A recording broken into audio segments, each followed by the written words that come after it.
Welcome to Mastery in the Making, a fresh new podcast by Cordon Bleu Australia. Join us as we deep dive into the minds of industry experts, entrepreneurs, and the voices of Cordon Bleu, the world's leading education provider in culinary arts and hospitality management. From expert lecturers to our incredible students and alumni, we'll uncover the secrets, stories, and skills that make this industry a world of endless possibilities. So, if you're a seasoned chef, aspiring hotelier, or simply want to keep your finger on the pulse, consider this your ultimate guide to culinary and business innovation. I'm your host, Stephanie Valudos, and welcome to Mastery in the Making. Hello and welcome back to another episode of Mastery in the Making. Today we're joined by Kyra Wang, who at just 35 has established 3 successful hospitality venues in Adelaide, South Australia. Backed by a Bachelor of Business in Hotel Management degree, we uncover Kyra's main motivators plus her secret to success in this fast-paced industry. Hello, Kyra, and welcome to the podcast. Hello. How are you? I'm great, thank you. So back in 2008, you came to Australia to pursue hospitality. Was it something you had always dreamed of growing up? I think that, or to be fair, that I think when I was 18 back then, I don't think, when you're 18, you know what you want to do, So I think after high school, I sort of took a year break. So I went back to Taiwan. I was in New Zealand. I went back to Taiwan for a year and I worked in retail, bars and restaurants. So I think over that year, I sort of have a feeling that I like to have that hospitality background industry in future. I wasn't sure what I want to be, but I think what I like about hospitality is that you get to know people and direct contact with customer and offer unique experience and something that, the way that you make conversation with customer, it does change the whole experience, even the dining in a normal restaurant. And that's why when I realized, okay, this is something that I want to explore more. And that's when I sort of discussed with my parents, I want to have a further study journey. So that's when they agree sort of to come to Australia, and we picked LCB because that was actually quite a popular school back in Taiwan. That means that obviously LCB did a bit of marketing back then in Asia. Yeah, that's why that I end up here. Yeah, cool. And tell me about your journey. So you didn't come straight to Australia. You mentioned earlier you actually were studying in New Zealand prior to coming. Yes, I was. Well, because Taiwan, the education in Taiwan, it's very different than Western, compared with Australian. It's just, Australian like to have fun and sports, and Asia is mainly that you have to memorize things. So I think that was my parents realized I'm not particularly smart girls, I'm book smart. So they thought, oh, why not give a try? And I was 14 back then. Mm-hmm. Yeah, so that was the time that my parents sort of discussed with me that if you're willing to go overseas. So they picked New Zealand to start from. Wow, that's a big move for such a young girl. How did that feel moving, to a different country? I think honestly it was horrible first year. Mm-hmm. It was definitely horrible. Not just homesick. I couldn't speak any English, that's definitely my second language. Mm-hmm. And plus that you have to stay with the homestay. You get to talk to, because, the Wi-Fi was not really popular back then. So you get to talk to your parents with a very expensive phone. Mm-hmm. So you can't really talk to them that much. Yep. You sort of have to email them. You learn how to do email. My parents have to learn how to do email as well with me. So yes, you sort of have to communicate with or letters, emails back then. But second years, when I started to learn English, that was the time that I realized, okay, it's actually not that hard. Mm-hmm. And very lucky that I got a really good homestay. So I stayed with them for that whole entire 4 years. Yeah. And then fast forward, you found yourself in Australia studying with the Cordon Bleu in Adelaide. You did the hotel management degree. Tell us a little bit about your experience there. Okay, well, that was really long time ago. So I think that first year when I enter, I don't know anything. But there is, with LCB, there are so many courses. Even there's human resources, there's marketing. Even they teach you how to calculate the cost of goods. And I done really well on my wine course. So so my experience in LCB, the first year was definitely overwhelming. But the good part with LCB is that they offer internship. And luckily enough that the first internship I got from them was Hamilton Island. Beautiful. Yeah, and then the second one was in Hong Kong. But the particular first one in Hamilton Island that I was so proud of myself back then. There was more than, I think, 200 people applied back then, plus the ICHM, the other school. Mm-hmm. So they only picked 5.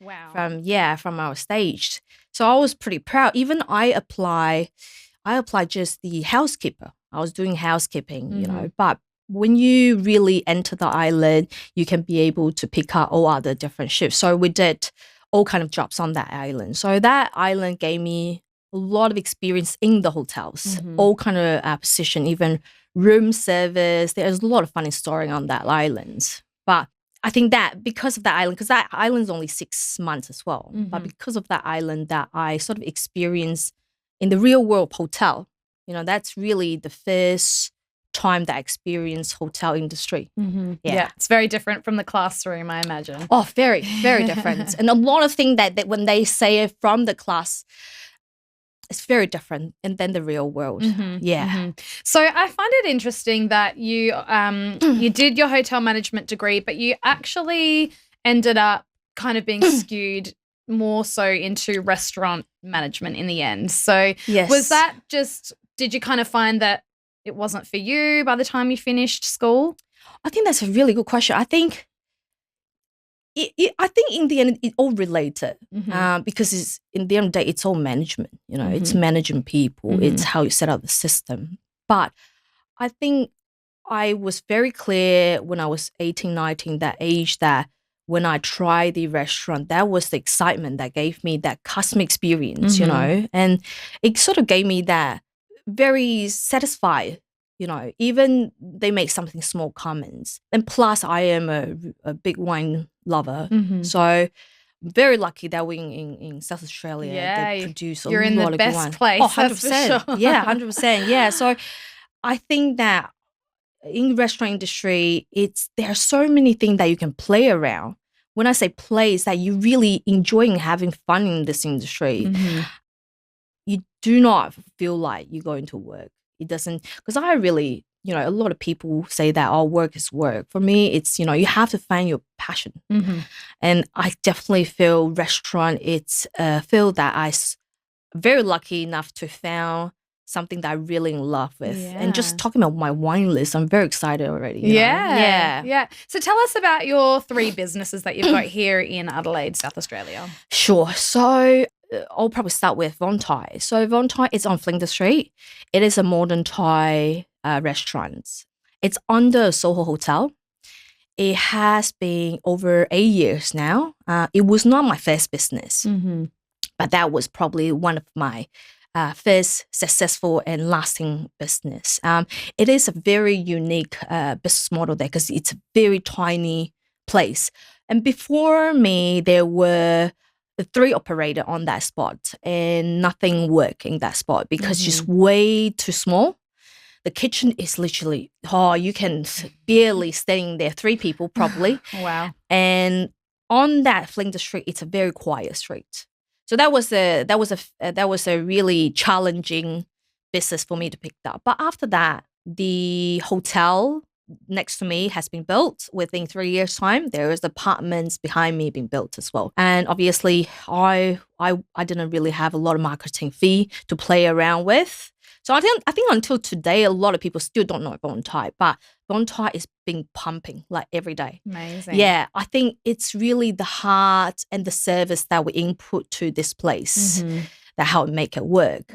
Yeah. And following with Thai Room, Thai Room probably is the most something that I'm very proud of because I hands-on design we have an interior designer, but I got a lot of inspired by a couple of the restaurants in Sydney and Melbourne. So the interior was nothing like Thai restaurant. It's more toward to European, French sort of style. And they time to time that we have live music on board as well. So it is a modern Thai, and we try to make it as a semi-fine dining restaurant. Again, focus on experience. Yeah. And they've just celebrated 1 year. Yes, correct. Yeah. Yes. That's exciting. Very, very exciting. Very proud of my team, actually. Yeah. Yes. And then lastly is Mira. So Mira has been trading for 3 years now. The concept was purely high tea, English, very English high tea. Scone was handmade by our own team as well. Wow. Even the gem is handmade as well. So Mira is only trades for Saturday and Sunday. And the whole shop was sort of my dream shop because I built it 100% purple.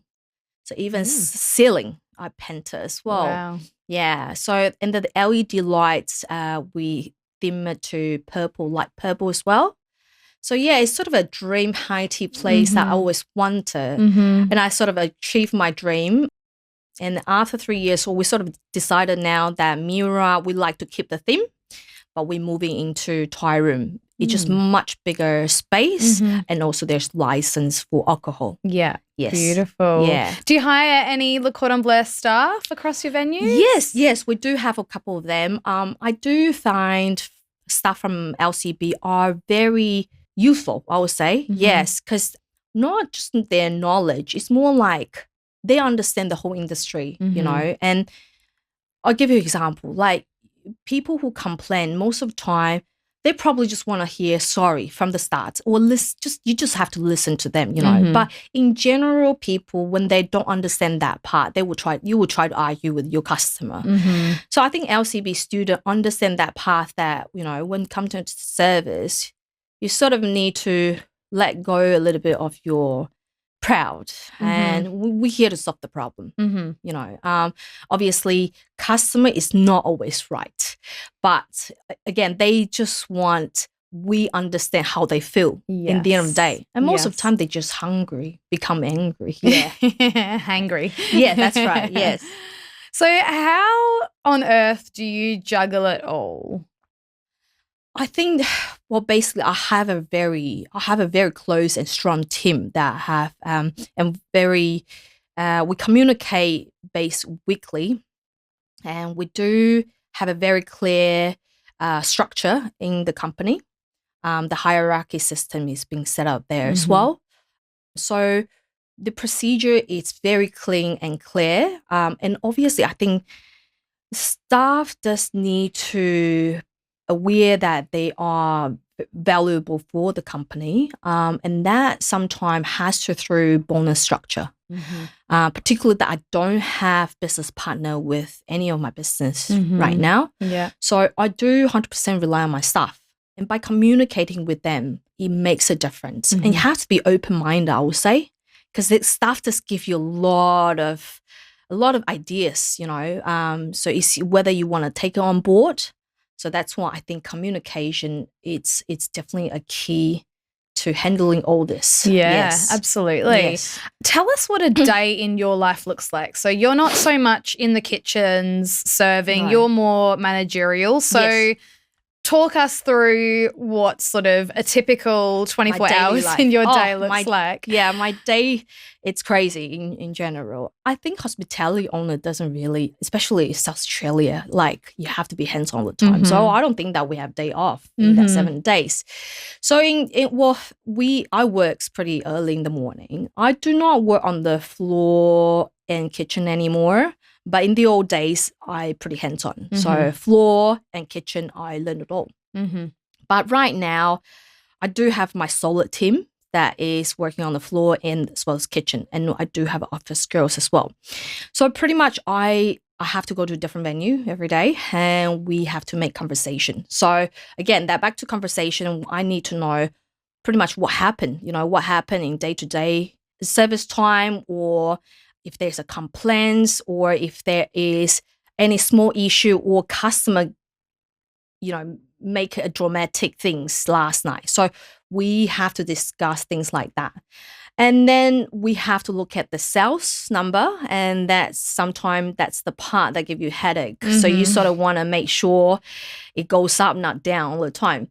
So that's when the time that, you have to brainstorm with your staff, with marketing, the design work is doing internally as well. So we do spend a lot of time on that. And then I sort of have to go into kitchen because we do weekly special. So I do a lot of food tasting and discuss with chef the presentation as well as the flavor. So, and then I do have a young baby at home as well. Oh my gosh. I know. So, but very lucky that my family, my partner's family helps a lot. Yeah. Wow. So do you do sort of menu development or do you leave that to your team? No, it's all pretty much managed by me. I believe that because if you're the owner, I think that because I love food and I love wine. But first thing, you need to know what's out there on the market. So you need to be able to try different things. And I think sadly, hospitality, there is one part that because we work all the time. And most of my staff, if they are full-time, they have literally no time to go out. You can only be able to share your experience with them. If they've got day off, if you've got a chance, if you can take them out to experience the whole thing, that's, when you can inspire them. But that the menu is definitely by inspire for trying different things, and come out with your own thing, create your own things. Yeah. What inspires you the most? Have you got a lot of dishes, I guess, that may have inspired you from your time back home in Taiwan, or where do you get all of that from? Oh, I think I don't go to Thailand a lot, but I've been to Thailand a couple of times. Every time I go to Thailand, we do have different ideas because there's street food just amazing there. But it's how you turn the street food into a very presentable dish in Australia. From sort of $2 things in Thailand, you can be able to sell $30. Yeah. So yes, I think most of the time is through traveling. Obviously, trying different cuisine helps as well because we are modern Thai. So we do infuse different culture in our flavor, but the flavor still wanted to keep the authenticness. Yeah. Do you find it hard to, because obviously Australians have, I guess, a different tolerance and a palate. So do you find that you're having to kind of adjust that to suit your customers here? That's a very good question. I think from my Asian background that we do love chili. Yes. The chili level that Australian people can handle is different level, So I sort of, because we have Thai chefs, so their flavor and their palates are quite strong as well. So we do need to sort of meet in the middle. But something that I want to keep authentic, we still want to keep that authentic. So the solution most of the time is to leave the sauce on the side. Well, it's really up to you. We will warn you that sauce is very authentic and it has a hit in there. But yeah, so most of customer either they would like to try or they just don't touch it. Yes. But for something for like pad thai, those kind of thing, we're still trying to keep the authenticness there. Yeah. So it's really, we're trying to meet halfway there. I think that's also what my restaurant is busy because of that. Because I think Australian people, I think a lot of people love Thailand. And they've been to Thailand, they probably know better than me because I'm not from Thailand. So they know what's called authentic as well, and they can definitely tell. So a lot of people appreciate our foods that because it's authentic. Yeah. So 3 venues and a baby. Yes. Wasn't aware of that before. Yeah. What would you say has been your biggest secret to success? Oh, biggest secret. Biggest secret, I would probably say you really need to have a really strong and close team to back you up. And because I believe that if you run solo, it's really hard to become big in this market. So I think teamwork is the key. But also another thing is that you need to understand customer behavior, spending behavior. I think especially in Adelaide, we do love the local brand. We do love support local brand. That's why I think coffee in Adelaide like Chibo is a great example, you know, and the reason there is no Starbucks in there, it's just because the culture here.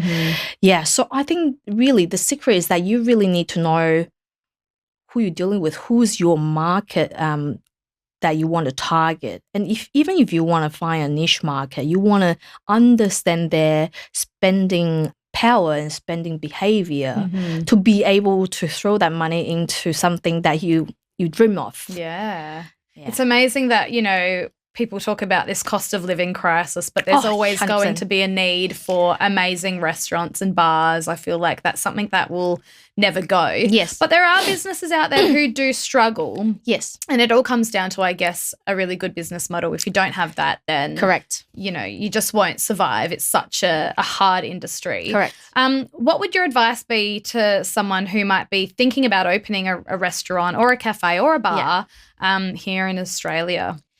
Okay, I think here in Australia, it's very different than Sydney and Melbourne. I really think that if open restaurant and cafe is your dream, do it. But you need to be very open-minded that if something doesn't work, you probably have to change it straight away. And when I say straight away, you can't drag 3 months because rental will drag you down, you know. So, and that is why that I say before you open your business, you need to have a very solid goal there, you know. I think to be able to make sure this gonna go for a successful path, you need to have a really smart team for them to throw ideas to you as well. And obviously a lot of restaurant and cafe these days that I felt it's not up to date. And the sad part is that because they only have one idea, so they're sort of hanging there, and which probably market move really quick. The idea generate. There are so many new restaurants every week. Yeah. You know? Cafe, not only cafe and restaurant, dessert place, you know. And I think that you really need to know if your idea doesn't work, let's just change something, because your lease probably you already signed 3 to 5 years, you know, and that's something you need to hold on. Yeah. So you can't be stubborn. So talk to your staff. I think that's the best idea I will suggest. Yeah. Yeah. Beautiful. And what's next for you? I understand you might have a new little project that you're working on. How much can you reveal there? Oh, I think this is actually a very exciting topic because I have young baby at home. So I sort of tell myself I think step by step. That's very key points from my point of life at the moment. And I do have a dream, and I think that's achievable. Within 5 to 10 years, I do want to own a property at the beach area, and I do want to have a beach view. And I do want to place a beautiful restaurant on the beach. Oh, amazing. Yeah, because again, a restaurant is all lifestyle. Yeah. You need to enjoy what you do as well. Yes. And I want to make sure my staff, whoever follow me for this long journey, can have a good life too. Were there ever any moments of self-doubt when you were deciding to open your own venue? And if so, how did you overcome that? With that question, definitely yes. Because I opened my first business when I was 25 or 26, and that was a very young age. And there's a lot of doubt, and there is a lot of debt back then as well. But through all these years, I realized something that, again, back to teamwork, really, that you need to be able to communicate with your staff and letting them know that we're on the same boat. Again, back to the things that I think understand the market. So there's a lot of time I have to change my business model, and not just one time. And I have changed, even my first business, I've changed 3 times before I sold that business. All our aim is try to make it work. It doesn't matter. You have to work because you already signed 5 years lease. So yeah, so I think that with that moment, how I overcome realistically is get a glass of wine, brainstorm for a few things, and understand how normal customers spending money on certain things, why they don't come to your restaurant, and why, if they come to your restaurant, how come they don't spend more than $20? You know, that's an example. And how do we make sure they spend more than $80 per head? I think that all consider into the whole artwork you built, from ambience in the restaurant, the food product you present, and the waitress, the service. Because I always tell my staff that when you deliver food, well, they will walk into the restaurant, they smell the nice food. And before they see a beautiful plate of food, you need to be able to say 1 or 2 sentences to describe the food. And when they see the place, oh, it's colorful, it's beautiful, and then they eat it. You know, that's a whole set of experience. So I think when I were young, open the first business, I don't think I get it straight away. And that's why through the years, you have to try different restaurants and you need to see how you feel and how come I can spend $100 and $50 in this restaurant, not in my restaurant. And it is the whole experience. So to overcome my stress is really just to know what's out there and to understand customer spending behavior. I think that's the key. And obviously, again, back to what I said before, a strong team, that's something you need. And they need to feel appreciated as well. So after leaving Le Cordon Bleu, where did you find yourself working before opening your restaurants? So I did, luckily enough, I got a couple of restaurant and hotels job. I also even did roughly about 1.5 years office job. And yeah, so I experienced a couple of really real jobs after placement. I think that I found myself, I like to try my own, you know, business. So that's when I start my business. But I think through those full-time works and part-time, and some of them are casual, I do see people's management style. And there are some part I really like and there are some part I really hate it. And I keep telling myself I cannot be those kind of owner or manager in future. And I think that to inspire students, even you hate your job currently, I think what you need to learn from them is that you need to make sure you can't be like them one day, you know. So that is something, don't feel that you waste your time there. It's really, you gain some experience and you will definitely be a good leader if you experience bad leaders. Yeah, every experience counts. That's exactly right. Yeah. Do you have any advice for students or prospective students who might want to come to Australia? Yes, I'll have one that I think if you're in LCB, try hard to keep the connection and build your relationship within that 2.5 years because time flies. And I think that's the only mistake that I made, although I went to so many places and placement, and I didn't thought deep enough that I need to build relationship, you know, because in the end, when after you graduate, those relationships will be very helpful.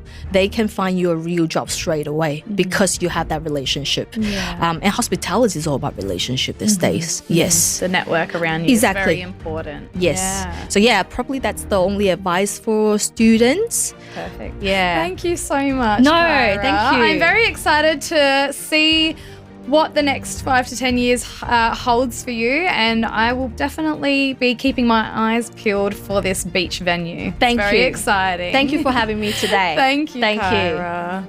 Thank you for joining us on this episode of Mastery in the Making. If you found this discussion interesting and inspiring, don't forget to share, subscribe, or tell a friend. Thanks again, and we'll see you next time.